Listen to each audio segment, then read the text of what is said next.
Good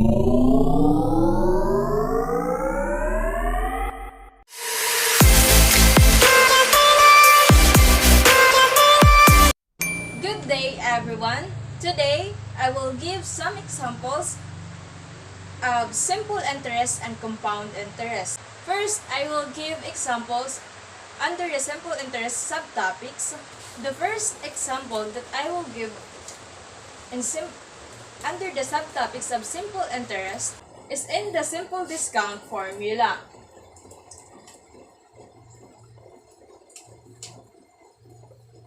The problem states here, discount 30,000 pesos for 5 years at an interest rate of 8%. What are its proceeds? So from the given problem, these are the given values that we have. Our given values are F is equals 30,000 pesos. Our D is 8% or 0.08, and our T is 5 years. The required value here is the P or the proceeds. We have here a calculator to solve this problem. Our formula in this problem is P equals F times 1 minus dt. Substitute all the values. Our F is 30,000.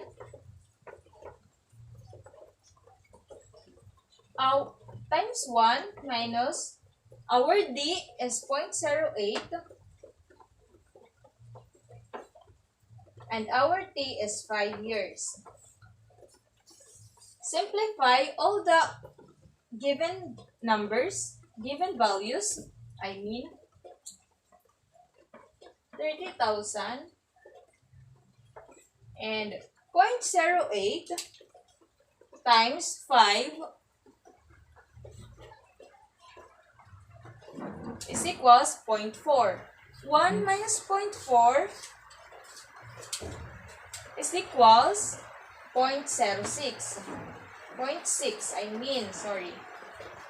30,000 times 0.6 is equals 18,000.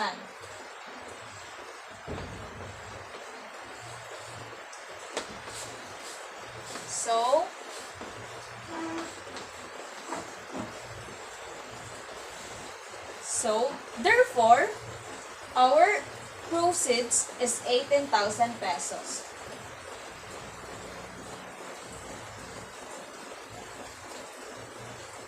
Our second example under the simple interest is the subtopics promissory note.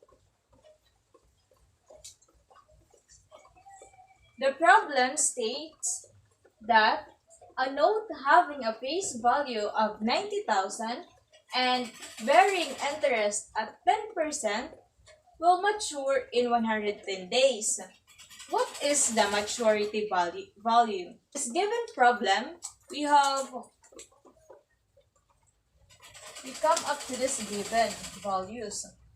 So our P is 90,000, our R is 10% or 0.10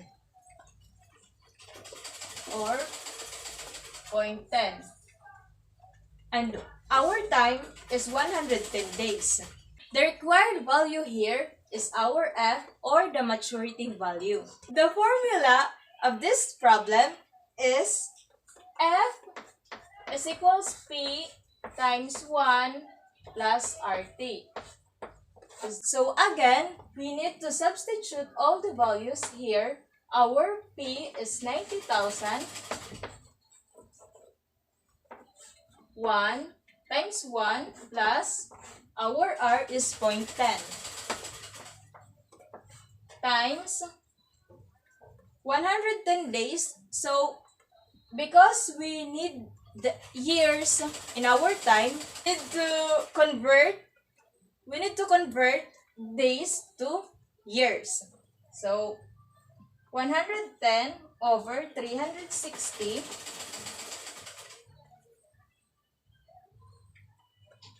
So, simplify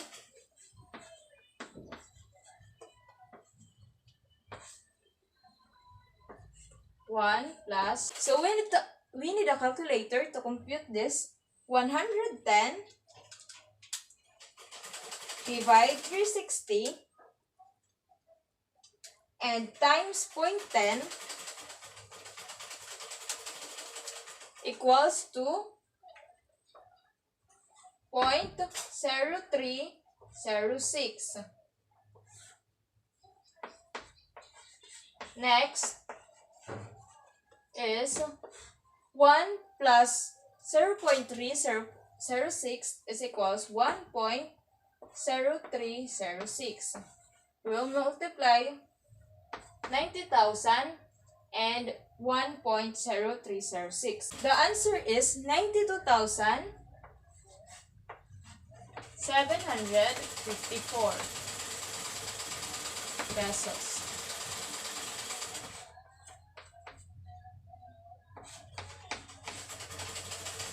So, our maturity value for this problem is 92,754 pesos.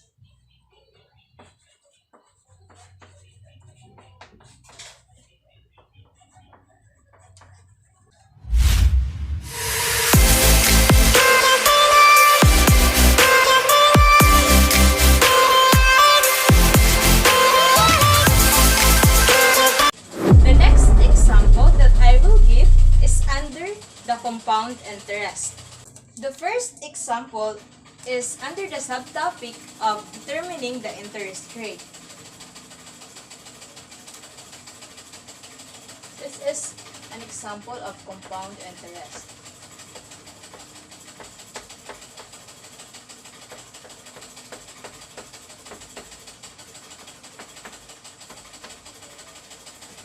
This problem states here that find the rate compounded monthly if 90,000 pesos is the present value of 120,000 in 4 years.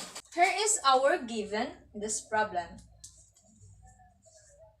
Our F is 120,000, our P is 90,000, our M is states here that compounded monthly, so it means it is 12. And our T is in 4 years. So, let's solve this problem. Oh, by the way, our required value here is J, or the nominal rate. But first, we need to find out the I. So, here is the formula of I. I is equals F over P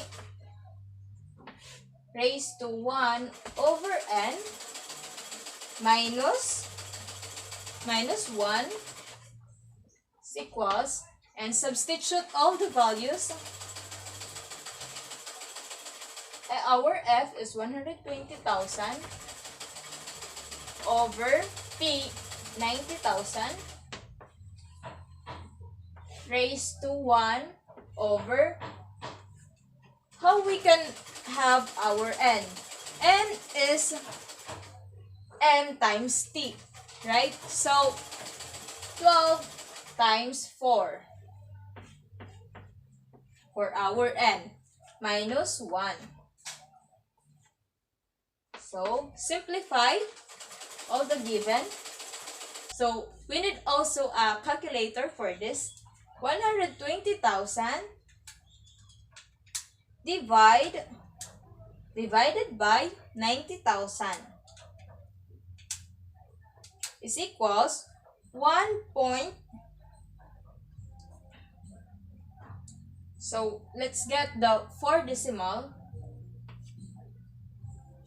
1.3333 raised to 1 over 12 times 4. 12 times 4 is equals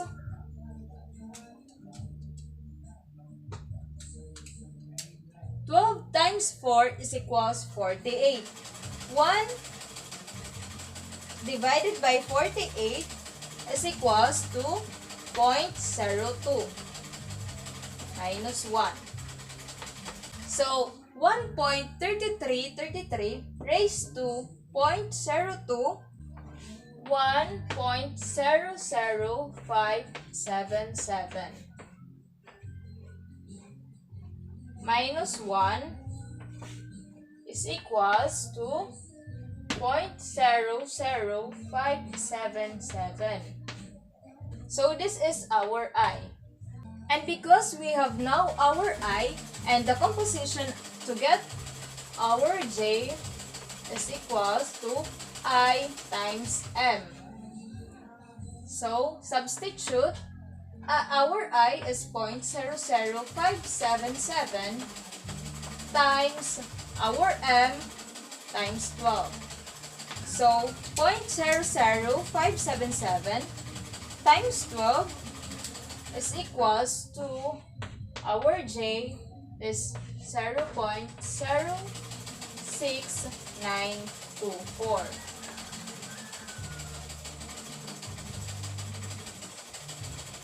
But before that, to get the rate, we need to multiply this to 100.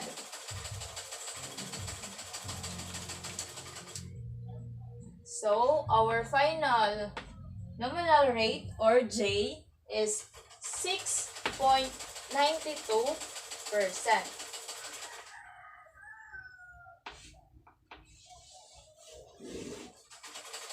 So, the rate in this problem is 6.92%.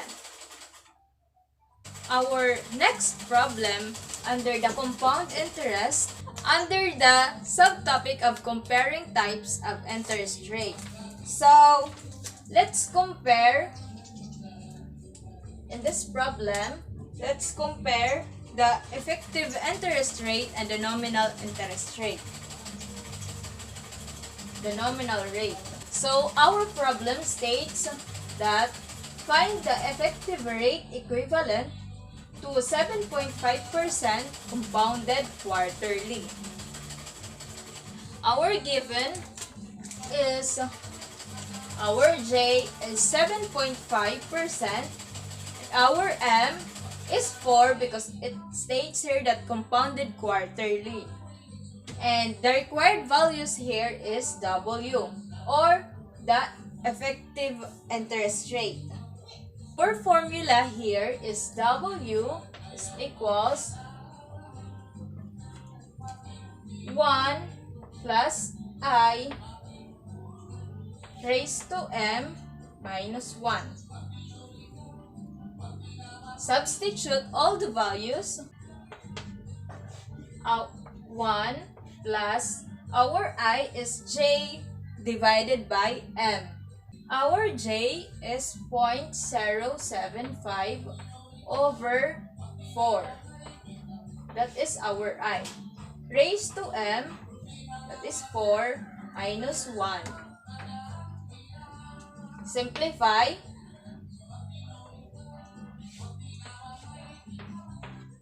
0.075 divided by 4 is 0.01875 raised to 4 minus 1. So, we need to first the parentheses. 1 inside the parentheses is 1.01875 raised to 4 minus 1. 1.01875 raised to 4 is equals to 1.0771 minus 1 is equals to 0.0771. But before that, to get our effective rate, we need to multiply this by 100. That will be equals to 7.71